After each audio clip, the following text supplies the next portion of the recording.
So in today's video guys, let me show you how to update your Insta360 X3. So there are actually two ways you can update your camera. You can either connect with a mobile app or download the update file to your computer and then manually transfer the file back to your camera.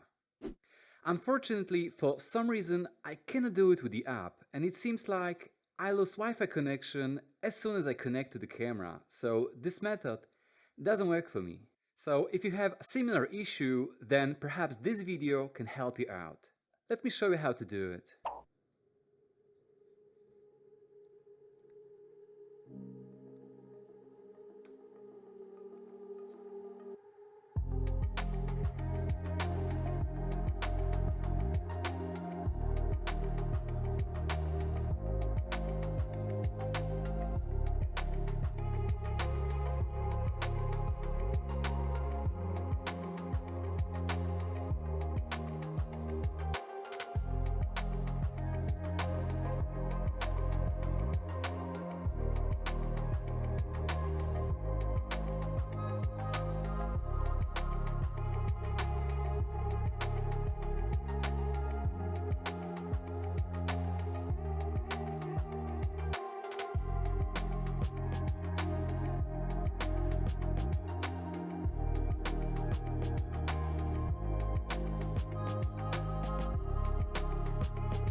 Alright, so this is everything you need to do to update your Insta360 X3.